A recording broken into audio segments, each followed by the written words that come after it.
ये होता है कि आपस की खींचातानी में तुम टूट गई, मैं फूट गया, जो रचा स्वप्न मैंने तुमने वो अनजाने ही टूट गया। मेरा यही मानना है। और मैं इसी तरीके से, अगर मेरी बात कोई अभिनेता सुनेगा तो वो कहेगा कि नहीं, हमको कमंडल लेके मतलब हिमालय में बैठना। तो इसलिए मेरी बातें सिर्फ मुझ तक ही रहनी चाहिए। Hello and welcome, you are watching Zee Media with जिज्ञासा सहाय। हमारे यहाँ अक्सर मैरिटल रेप, डोमेस्टिक वायलेंस, ऐसे कुछ ऐसे मुद्दे हैं जो कहीं ना कहीं बातों में आते ही हैं। तो और हम यही बात करते हैं कि कैसे कुछ लकीरें, कुछ बाउंड्रीज खींचनी कितनी ज़रूरी होती हैं। तो आज ऐसे ही कुछ लकीरें बनाने और मिटाने, today we are in conversation with the star cast of Lakeeren, Ashutosh Rana, Gaurav Chopra and Vidita Bag. आप सबका हार्दिक स्वागत है। बहुत बहुत धन्यवाद। सबसे पहले बहुत बहुत कॉन्ग्रेचुलेशंस आपकी मूवी पे। The trailer is out and वो देखते ही हमें इतना अच्छा लगा। उसके कुछ डायलॉग्स, कुछ लाइनें ऑलरेडी इतनी इम्पैक्टफुल हैं कि I am really looking forward कि इस मूवी में और क्या क्या देखने को मिलने वाला है। तो मैं इसी सवाल से ये शुरू करना चाहूँगी कि हमने बहुत मूवीज़ देखी हैं बॉलीवुड में कि जो सोसाइटल इविल्स और ऐसे सेंसिटिव टॉपिक्स पे बात करती हैं।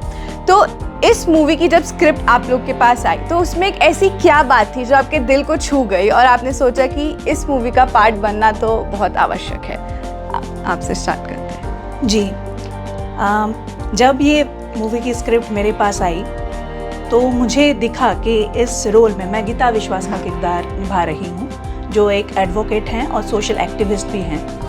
और मैं एज विदिता बाग, मेरी हमेशा से ये कोशिश रही है कि मैं कुछ ऐसे फिल्मों का मैं हिस्सा बनूं जो फिल्में समाज में थोड़े से अवेयरनेस क्रिएट कर पाए। और मैं हूँ बंगाल से। हमें हमारा ये विश्वास है कि बंगाल जो सोचता है आज पूरे भारतवर्ष कल सोचता है, ये हम लोग बिलीव करना पसंद करते हैं। थोड़ा सुपीरियरिटी कॉम्प्लेक्स है। तो हम सोचते हैं कि फिल्मों से हम दुनिया बदल सकते हैं। तो यही एक मन में था और मैं हमेशा से ऐसे ही स्क्रिप्ट चाहती थी जिसका मैं हिस्सा बन पाऊँ और जिसमें कुछ सोशल मैसेज हो। And I am very lucky कि ये जो मेरा जो है मन की इच्छा मैंने यूनिवर्स में सेंड किया और ब्रह्मांड ने मुझे आंसर दिया कि हाँ विदिता, तुम्हारे लिए एक ऐसी स्क्रिप्ट है जिसका नाम है लकीरें। दुर्गेश पाठक जी ये फिल्म का ऑफ़र लेके मेरे पास आए और पढ़ते ही मुझे पसंद आ गई, क्योंकि इसके मेरा जो किरदार है या सारे किरदार इनफैक्ट और उनके जो डायलॉग्स है उनमें इतना जोश है, जान है और रस है। तो ऐसे स्क्रिप्ट मुझे रेयरली मिलते हैं और ये मिलते ही मैंने बोला हाँ, मैं इस मूवी का मैं हिस्सा बनना चाहती हूँ। Wow, so the power of manifestation basically. That's great. Ashutosh sir, आप बताएं। मैं निरंतर नए नए प्रयोग करने में विश्वास रखता हूँ और हमेशा अगर आप हमारा करियर पे आप देखेंगे तो आप पाएंगे कि अगर दुश्मन का गोकुल था तो उससे बिल्कुल अलग किरदार था संघर्ष का लज्जा शंकर, और संघर्ष के लज्जा शंकर से हासिल का गौरी शंकर बिल्कुल अलग था, और हासिल के से डेंजर का नैनेश होरा अलग था। और अगर आप हाल की फिल्में देखेंगी या शबनम मौसी जैसी फिल्में हमने की या समर 2007 जैसी फिल्में की, या अगर आप सिम्बा का पुलिस वाला देखेंगी और सोच रैया का पुलिस वाला देखेंगी तो दोनों में ज़मीन आसमान का अंतर है। सिम्बा के नित्यानंद मोहले और सोच रैया के वीरेंद्र गुज्जर में। अगर आप मुल्क का लॉयर देखेंगी और लकीरों का ये जो लॉयर देखेंगी तो इनमें भी ज़मीन आसमान का अंतर है, इनके चित्त में, इनके चरित्र में और चिंतन में। तो मेरे लिए सबसे अधिक एक्साइटिंग यही होता है कि पटकथा क्या है, कहानी क्या है, और कहानी के बाद फिर किरदार क्या है, और फिर उस पूरी की पूरी कहानी को किस तरीके से कहा जा रहा है और उसकी विषय वस्तु क्या है। तो इसमें जो महत्वपूर्ण बात थी वो यही थी कि विषय प्रधान फिल्म है और ख़ास करके ऐसे आवश्यक विषय के ऊपर बात कर रही है। डोमेस्टिक वायलेंस पे तो हम बात करते ही हैं, लेकिन इसमें मैरिटल रेप, वैवाहिक बलात्कार के ऊपर ये बात करने वाली फिल्म है।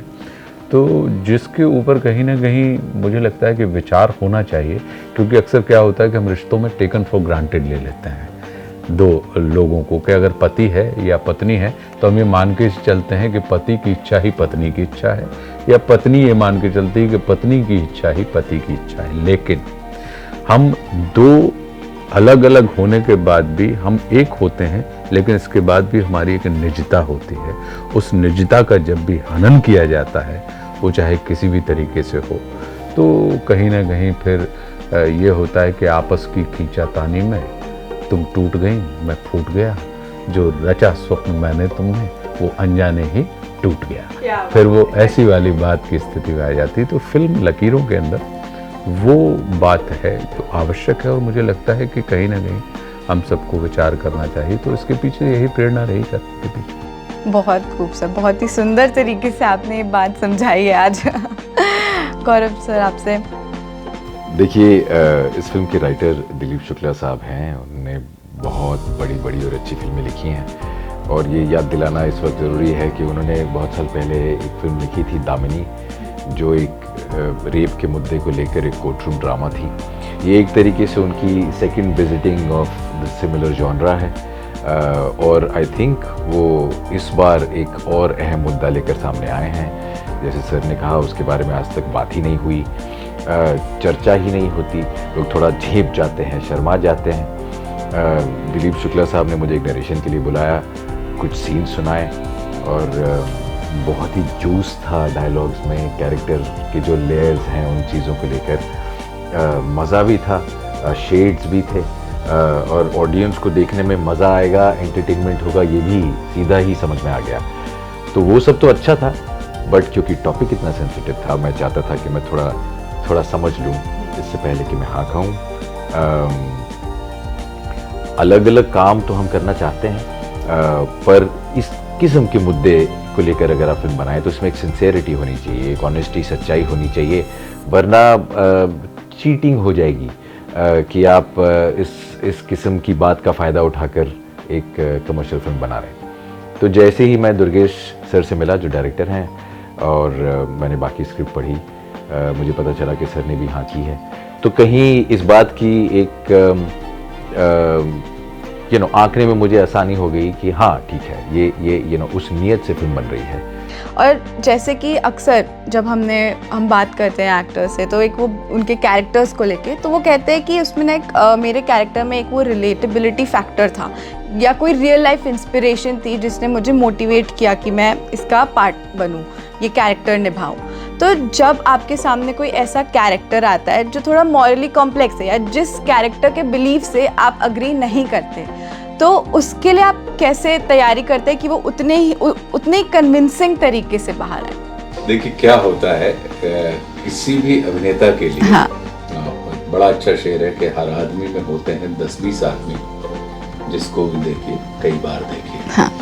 तो जब भी कभी कोई विचार आता है, या जब भी कभी कोई किरदार आता है, तो कोई किरदार जो होता है, हमारी और आपकी सब हम एक ऑर्बिट में घूम रहे हैं। हाँ।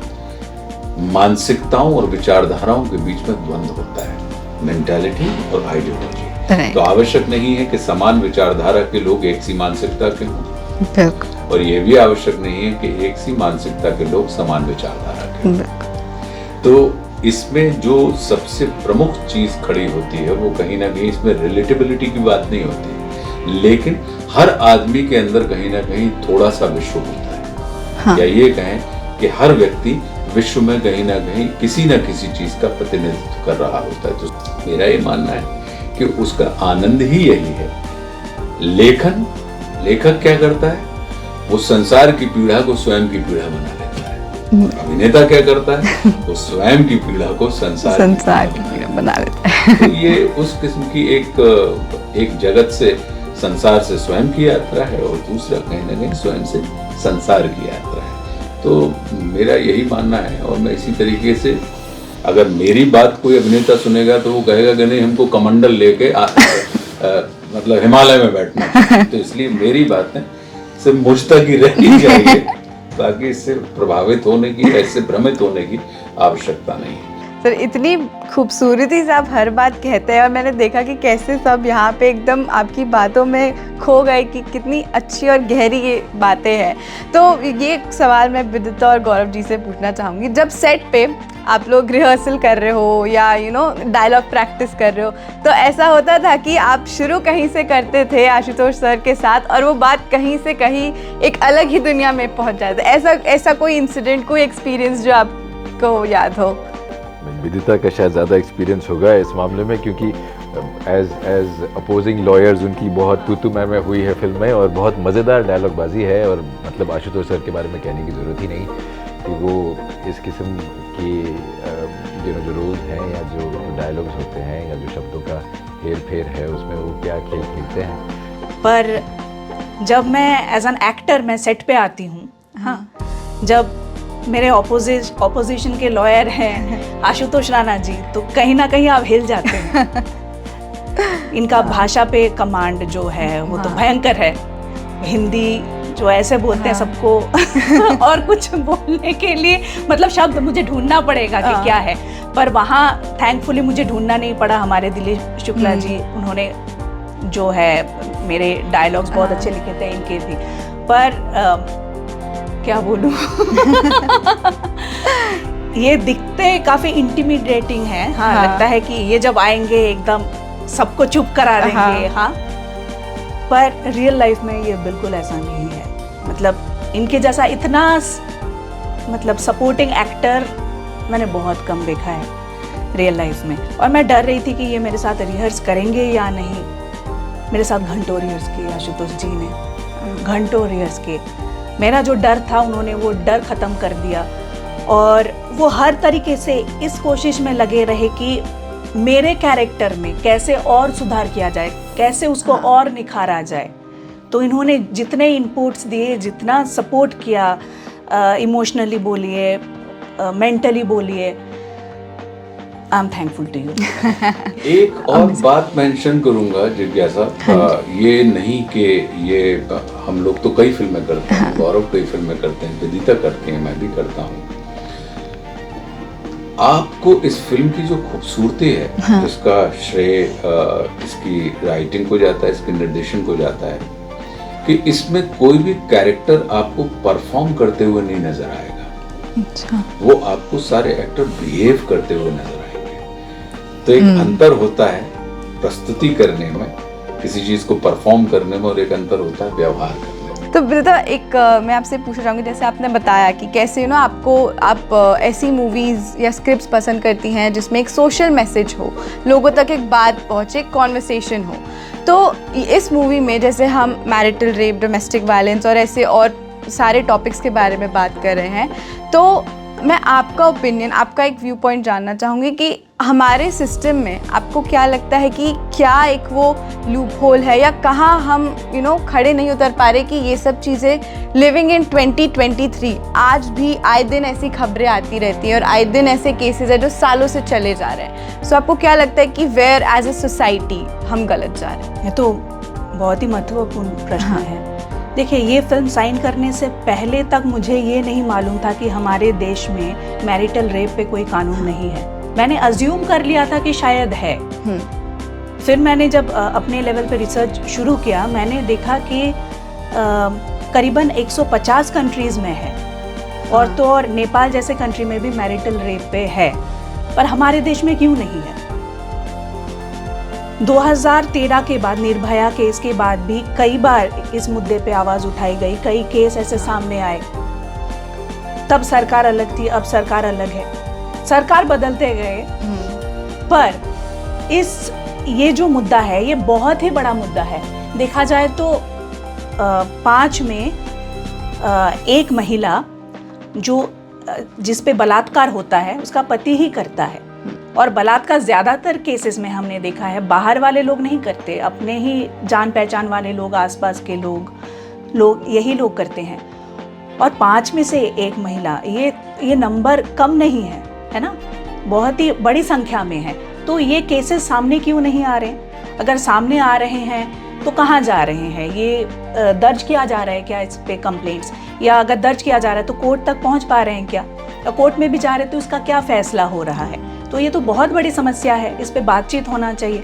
को इसमें एक चीज और ये भी देखें कि इसमें सिर्फ स्त्री की बात नहीं हो रही, क्योंकि ये जगत सिर्फ पुरुष या सिर्फ स्त्री का नहीं है। बिल्कुल। ये जगत स्त्री और पुरुष दोनों का है। ये जगत परस्पर निर्भरता का जगत है। ये एक दूसरे के प्रतिद्वंदी नहीं है, ये एक दूसरे के पूरक हैं। दोनों की अपनी अपनी क्वालिटीज हैं कि अगर पुरुष जानता अधिक है लेकिन स्त्रियां समझती अधिक है। वो वाली जो बात, पुरुष विस्तारवादी है हाँ। और स्त्री सारवादी है। हाँ। पुरुष के पास दृष्टि होती है, स्त्री के पास अंतर्दृष्टि होती है। तो ये एक दूसरे के आमने सामने खड़े होने के लिए नहीं है, ये एक दूसरे के साथ में खड़े होने के लिए है। तो ये सिर्फ भावुकता का विषय नहीं है, ये संवेदनशीलता का मसला है कि आप इमोशनल की बात नहीं हो रही, हाँ। सेंसिटिव की बात हो रही है। जब हम बात करते हैं आपकी, तो अक्सर ऐसे लोग में बातें होती कि अच्छा गौरव चोपड़ा वही जो टीवी वाला एक्टर है, तो आपको ऐसा लगता है कि कहीं ना कहीं उसको एक उस गौरव चोपड़ा उस नेम को कहीं ना कहीं स्टीरियोटाइप या एक टाइप कास्ट किया गया, तो जब कितना मुश्किल होता है उससे बाहर, उस कैरेक्टर से बाहर निकलने के लिए? देखिए, वो मुझे लगता है कि हमारे देश की पुरानी कहीं हमारी हिस्ट्री में वो बस गया है कि हम किसी को देख के वो किस प्रदेश से है या वो किस भाषा में बात कर रहा है, वो गोरा है, वो काला है, वो नॉर्थ ईस्ट का है, वो बिहार का है, वो साउथ इंडियन है। हम किसी को देखते ही आप कहाँ से हैं ये पूछते हैं। हाँ। और वो पूछने के पीछे हमारी एक कहीं नीड है कि हम उसे किसी बक्से में डालना चाहते हैं। अब दुनिया भर के एक्टर्स के बारे में देख लीजिए, जब उनके बारे में लिखा जाता है या कहा जाता है तो गौरव चोपड़ा कॉमा एक्टर लिखा जाता है, या किसी एक्ट्रेस का नाम भी हो तो सिर्फ एक कॉमा एक्टर लिखा जाता है। वो ये कभी स्पेसिफाई नहीं करते कि आप कौन से प्लेटफॉर्म पे आपने शुरुआत की। अब उस तरीके से तो मैंने स्टेज भी किया, मैंने ब्रॉडवे भी किया, मैंने 2006 में हॉलीवुड फिल्म्स भी की। हाँ।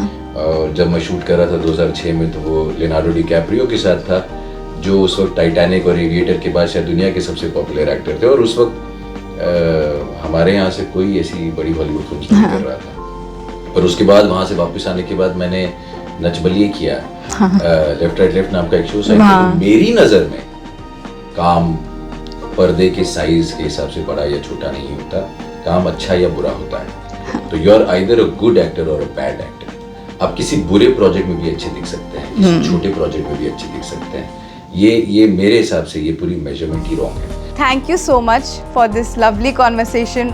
ये तो ऐसा टॉपिक है और ये कुछ ऐसी बातें हैं कि ये तो बस चलते ही जाएंगे, और मेरे शायद सवाल ख़त्म ही ना हो। जिज्ञासा मेरी इतनी है कि और भी चीज़ें, और सर के साथ स्पेशली बात करने में तो वक्त कहाँ बीत जाता है पता ही नहीं चलता। But thank you so much for this conversation, and बहुत बहुत बड़ा all the best for your movie. Thank you so much. Thank you so much for watching.